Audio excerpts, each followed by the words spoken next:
श्री सीतारामचंद्राभ्याय नमः। श्री वाल्मीकि रामायण, उसमें पहला कांड बालकांड, उसमें पहला सर्ग। नारद जी का वाल्मीकि मुनि को संक्षेप से श्री रामचंद्र चरित्र सुनाना। तपस्वी वाल्मीकि जी ने तपस्या और स्वाध्याय में लगे हुए विद्वानों में श्रेष्ठ मुनिवर नारद जी से पूछा। इस समय संसार में गुणवान, वीर्यवान, धर्मज्ञ, उपकार मानने वाला, सत्यवक्ता और दृढ़ प्रतिज्ञ कौन है? सदाचार से युक्त, समस्त प्राणियों का हित साधक, विद्वान, सामर्थ्यशाली और एकमात्र प्रिय दर्शन पुरुष कौन है? मन पर अधिकार रखने वाला, क्रोध को जीतने वाला, कांतिमान और किसी की भी निंदा नहीं करने वाला कौन है? तथा संग्राम में कुपित होने पर किससे देवता भी डरते हैं? महर्षि, मैं यह सुनना चाहता हूँ। इसके लिए मुझे बड़ी उत्सुकता है और आप ऐसे पुरुष को जानने में समर्थ हैं। महर्षि वाल्मीकि के इस वचन को सुनकर तीनों लोकों का ज्ञान रखने वाले नारद जी ने उन्हें संबोधित करके कहा, अच्छा सुनिए। और फिर प्रसन्नतापूर्वक बोले, मुने, आपने जिन बहुत से दुर्लभ गुणों का वर्णन किया है, उनसे युक्त पुरुष को मैं विचार करके कहता हूँ, आप सुने। इक्ष्वाकु के वंश में उत्पन्न हुए एक ऐसे पुरुष है जो लोगों में राम नाम से विख्यात है। वे ही मन को वश में रखने वाले, महाबलवान, कांतिमान, धैर्यवान और जितेंद्रिय है। वे बुद्धिमान, नीतिज्ञ, वक्ता, शोभायमान तथा शत्रु संहार है। उनके कंधे मोटे और भुजाएं बड़ी बड़ी है। ग्रीवा शंख के समान और होठ मांसल है। उनकी छाती चौड़ी तथा धनुष्य बड़ा है। गले के नीचे की हड्डी मांसल छिपी हुई है। वे शत्रुओं का दमन करने वाले हैं। भुजाएं घुटने तक लंबी है, मस्तक सुंदर है, ललाट भव्य है और चाल मनोहर है। उनका शरीर मध्यम और सुडौल है। देह का रंग चिकना है। वे बड़े प्रतापी है। उनका वक्षस्थल भरा हुआ है। आंखें बड़ी बड़ी है। वे शोभायमान और शुभ लक्षणों से संपन्न है। धर्म के ज्ञाता, सत्य प्रतिज्ञ तथा प्रजा के हित साधन में लगे रहने वाले हैं। वे यशस्वी, ज्ञानी, पवित्र, जितेंद्रिय और मन को एकाग्र रखने वाले हैं। प्रजापति के समान पालक, श्री संपन्न, वैरिविद्यसक और जीवों तथा धर्म के रक्षक हैं। स्वधर्म और स्वजनों के पालक, वेद वेदांगों के तत्ववेता तथा धनुर्वेद में प्रवीण है। वे अखिल शास्त्रों के तत्वज्ञ, स्मरण शक्ति से युक्त और प्रतिभा संपन्न है। अच्छे विचार और उदार हृदय वाले हैं। वे श्री रामचंद्र जी बातचीत करने में चतुर तथा समस्त लोगों में प्रिय है। जैसे नदियाँ समुद्र में मिलती है, उसी प्रकार सदा राम से साधु पुरुष मिलते रहते हैं। वे आर्य एवं सब में समान भाव रखने वाले हैं। उनका दर्शन सदा ही प्रिय मालूम होता है। संपूर्ण गुणों से युक्त वे श्री रामचंद्र जी अपनी माता कौशल्या के आनंद बढ़ाने वाले हैं। गंभीरता में समुद्र और धैर्य में हिमालय के समान है। वे विष्णु भगवान के समान बलवान है। उनका दर्शन चंद्रमा के समान मनोहर प्रतीत होता है। वे क्रोध में कालाग्नि के समान और क्षमा में पृथ्वी के सदृश्य है। त्याग में कुबेर और सत्य में द्वितीय धर्मराज के समान है। इस प्रकार उत्तम गुणों से युक्त और सत्य पराक्रम वाले संद्रुशाली अपने प्रियतम ज्येष्ठ पुत्र को, जो प्रजा के हित में संलग्न रहने वाले थे, प्रजागर का हित करने की इच्छा से राजा दशरथ ने प्रेमवश युवराज पद पर अभिषिक्त करना था। तदंतर राम के राज्याभिषेक की तैयारियां देखकर रानी कैकेयी ने, जिसे पहले से ही वर दिया जा चुका था, राजा से यह वर मांगा कि राम का निर्वासन और भरत का राज्याभिषेक हो। राजा दशरथ ने सत्य वचन के कारण धर्म बंधन में बंधकर प्यारे पुत्र राम को वनवास दे दिया। कैकेयी का प्रिय करने के लिए पिता की आज्ञा के अनुसार उनकी प्रतिज्ञा का पालन करते हुए वीर रामचंद्र वन को चले। तब सुमित्रा के आनंद बढ़ाने वाले विनयशील लक्ष्मण जी ने भी, जो अपने बड़े भाई राम को बहुत ही प्रिय थे, अपने सुबंधुत्व का परिचय देते हुए स्नेहवश वन में जाने का बंधुत्व राम का अनुसरण किया। और जनक के कुल में उत्पन्न सीता भी, जो अवतरणी हुई देवमाया की भांति सुंदरी, समस्त शुभ लक्षणों से विभूषित, स्त्रियों में उत्तम, राम के प्राणों के समान प्रियतमा पत्नी तथा सदा ही पति का हित चाहने वाली थी। रामचंद्र जी के पीछे चली जैसे चंद्रमा के पीछे रोहिणी चलती है। उस समय पिता दशरथ और पूर्वासी मनुष्यों ने दूर तक उनका अनुसरण किया। फिर श्रृंगवेरपुर में गंगा तट पर अपने प्रिय निषादराज गृह के पास पहुंचकर धर्मात्मा रामचंद्र जी ने सारथी को विदा कर दिया। निषाद राजगृह, लक्ष्मण और सीता के साथ राम, ये चारों एक वन से दूसरे वन में गए। मार्ग में बहुत जलों वाली अनेकों नदियां पार करके भरद्वाज मुनि की आज्ञा से चित्रकूट पर्वत पर गए। वहाँ वे तीनों देवता और गंधर्वों के समान वन में नाना प्रकार की लीलाएं करते हुए एक रमणीय पर्णकुटीर बनाकर उसमें सानंद रहने लगे। राम के चित्रकूट चले जाने पर पुत्र शोक से पीड़ित राजा दशरथ उस समय पुत्र के लिए विलाप करते हुए स्वर्गगामी हुए। उनके स्वर्गगमन के पश्चात वशिष्ठ आदि प्रमुख ब्राह्मणों द्वारा राज्य संचालन के लिए नियुक्त किए जाने पर भी महाबलशाली वीर भरत ने राज्य की कामना न करके पूज्य राम को प्रसन्न करने के लिए वन को ही प्रस्थान किया। वहां पहुंचकर सद्भावना युक्त भरत जी ने अपने बड़े भाई सत्य पराक्रमी महात्मा राम से याचना की और यो कहा, धर्मज्ञ आप ही राजा हो, परंतु महान यशस्वी परम उदार प्रसन्न मुख महाबली राम ने भी पिता के आदेश का पालन करते हुए राज्य की अभिलाषा न की और उन भरताग्रज ने राज्य के लिए न्याय रूप में अपनी खड़ाऊ भरत को देकर उन्हें बार बार आग्रह करके लौटा दिया। अपनी अपूर्ण इच्छा को लेकर ही भरत ने राम के चरणों का स्पर्श किया और राम के आगमन की प्रतीक्षा करते हुए वे नंदीग्राम में राज्य करने लगे। भरत के लौट जाने पर सत्य प्रतिज्ञ जितेंद्रिय श्री राम ने वहां पर पुनः नागरिक जनों का आना जाना देखकर एकाग्र भाव से दंडकारण्य में प्रवेश किया। उस महान वन में पहुंचने पर कमल लोचन राम ने विराध नामक राक्षस को मारकर सरभंग तीक्ष्ण अगस्त्य मुनि तथा अगस्त्य के भ्राता का दर्शन किया। फिर अगस्त्य मुनि के कहने से उन्होंने इंद्र धनुष्य, एक खंग और 2 तुणेर, जिनमें बाण कभी नहीं कटते थे, प्रसन्नतापूर्वक ग्रहण किए। एक दिन वन में वनचरों के साथ रहने वाले श्री राम के पास असुर तथा राक्षसों के वध के लिए निवेदन करने को वहाँ के सभी ऋषि आए।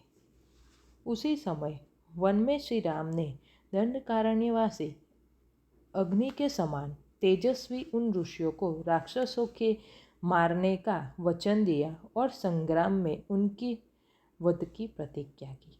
वहाँ ही रहते हुए श्री राम ने इच्छा अनुसार रूप बनाने वाले जनस्थान निवासी ने शूर्पणखा नाम की राक्षसी को कुरूप कर दिया।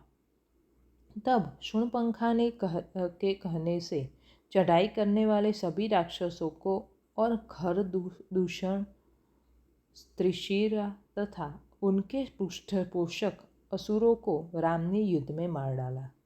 उस वन में निवास करते हुए उन्होंने जनस्थानवासी 14,000 राक्षसों का वध किया।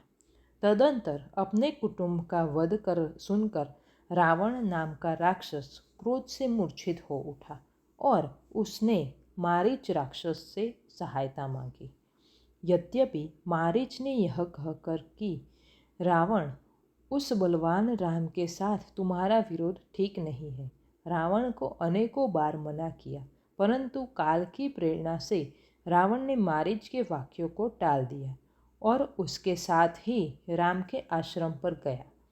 मायावी मारीच के द्वारा उसने दोनों राजकुमारों को आश्रम से दूर हटा दिया और स्वयं राम की पत्नी सीता का अपहरण कर लिया। उसने जटायु नामक घृत का वध किया।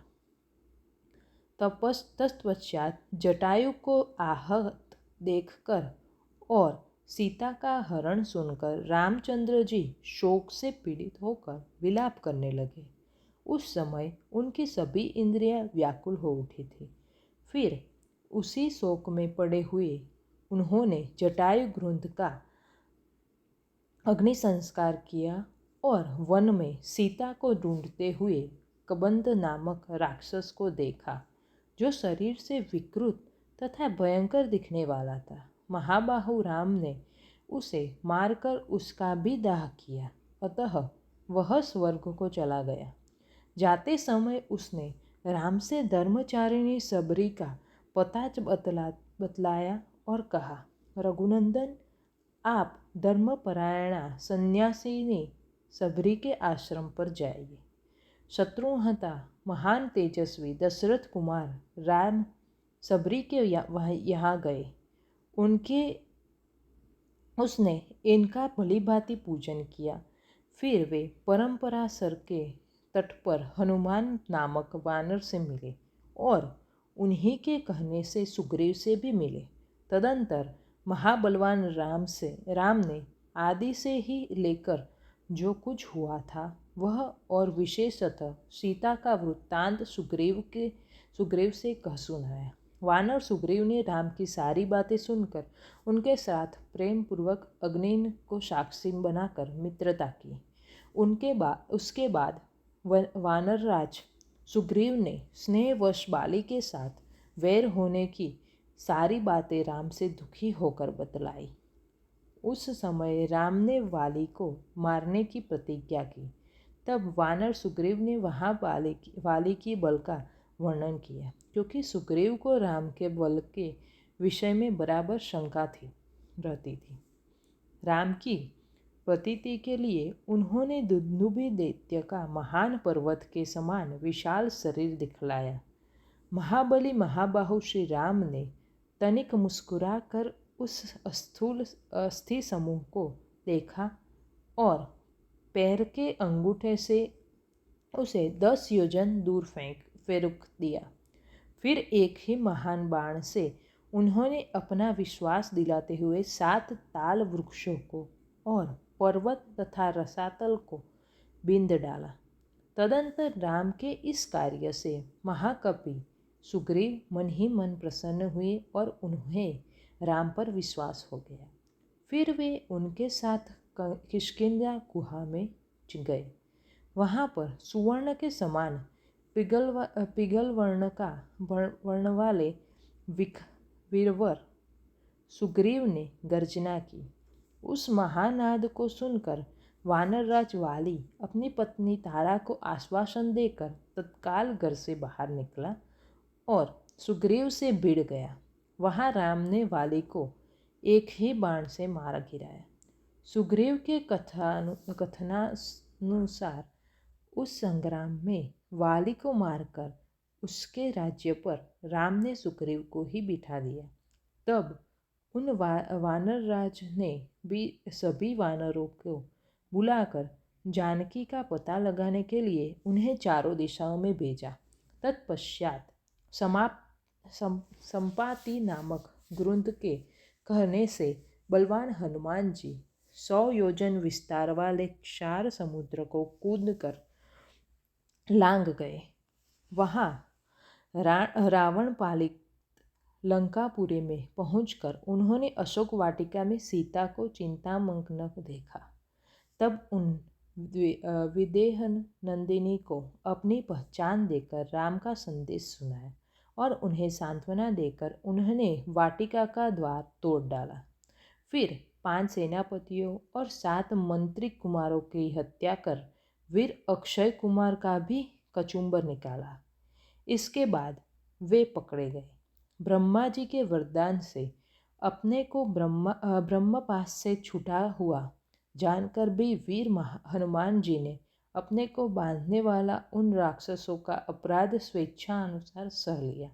तत्पश्चात मिथिलेश कुमारी सीता के अतिरिक्त समस्त लंका को जलाकर वे महाकपि हनुमान जी राम को प्रिय संदेश सुनाने को लिए लंका से लौट आए।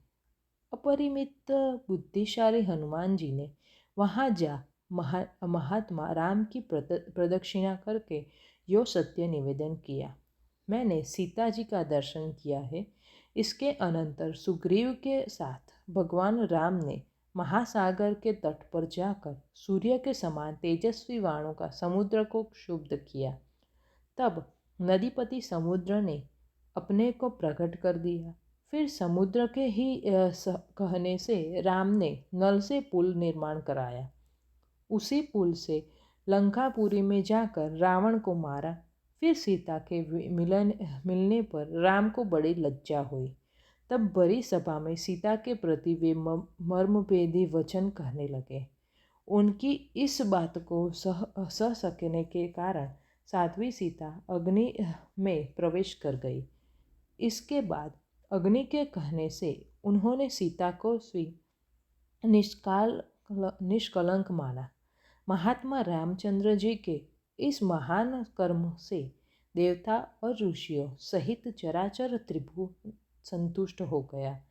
फिर सभी देवताओं से पूजित होकर राम बहुत ही प्रसन्न हुए और राक्षस राज विभीषण को लंका के राज्य पर अभिषिक्त करके कृतार्थ हो गए।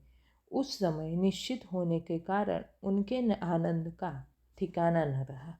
यह सब हो जाने पर राम देवताओं से वर पाकर और मरे हुए वानरों को जीवन दिलाकर अपने सभी साथियों के साथ पुष्पक विमान पर चढ़कर अयोध्या के लिए प्रस्थित हुए। भरद्वाज मुनि के आश्रम पर पहुंचकर सबको आराम देने वाले सत्य पराक्रमी राम ने भरत के पास हनुमान को भेजा। फिर सुग्रीव के साथ कथा वार्ता कहते हुए पुष्पकारूढ़ हो वे नंदीग्राम को गए। निष्पाप रामचंद्र जी ने नंदीग्राम में अपनी जटा कटाकर भाइयों के साथ सीता को पाने के अनंतर पुनः अपना राज्य प्राप्त किया है। अब राम के राज्य में लोग प्रसन्न, सुखी, संतुष्ट, पुष्ट, धार्मिक तथा रोग व्याधि से मुक्त रहेंगे। इन्हें दुर्भिक्ष का भय न होगा। कोई कहीं भी अपने पुत्र की मृत्यु नहीं देखेगा। स्त्रियां विधवा न होंगी, सदा ही पतिव्रता होंगी। आग लगने का किंचित भी भय न होगा। कोई प्राणी जल में नहीं डूबेगा। वात और ज्वर का भय थोड़ा भी नहीं हो रहेगा। क्षुधा तथा चोरी का डर भी जाता रहेगा। सभी नगर और राष्ट्र धन धान्य संपन्न होंगे। सत्ययुग की भांति सभी लोग सदा प्रसन्न रहेंगे। महायशस्वी राम बहुत से सुवर्णों की दक्षिणा वाले 100 अश्वमेध यज्ञ करेंगे। उनमें विधिपूर्वक विद्वानों को 10,000 करोड़ गौ और ब्राह्मणों को अपरिमित धन देंगे तथा 100 गुने राजवंशियों की स्थापना करेंगे। संसार में चारों वर्णों को वे अपने अपने धर्म में नियुक्त रखेंगे। फिर 11,000 वर्षों तक राज्य करने के अनंतर श्री रामचंद्र जी अपने परम धाम को पधारेंगे। वेदों के समान पवित्र, पापनाशक और पुण्यमय इस रामचरित को जो पढ़ेगा वह सब पापों से मुक्त हो जाएगा। आयु बढ़ाने वाली इस रामायण कथा को पढ़ने वाला मनुष्य मृत्यु के अनंतर पुत्र, पौत्र तथा अन्य परिजन वर्ग के साथ ही स्वर्गलोक में प्रतिष्ठित होगा। इसे ब्राह्मण पढ़े तो विद्वान हो, क्षत्रिय पढ़े तो पृथ्वी का राज्य प्राप्त करे, वैश्य को व्यापार में लाभ हो और शूद्र भी तब प्रतिष्ठा प्राप्त करे। इस प्रकार श्री वाल्मीकि निर्मित आर्ष रामायण आदि काव्य के बालकांड में पहला सर्ग पूरा हुआ। जय श्री राम।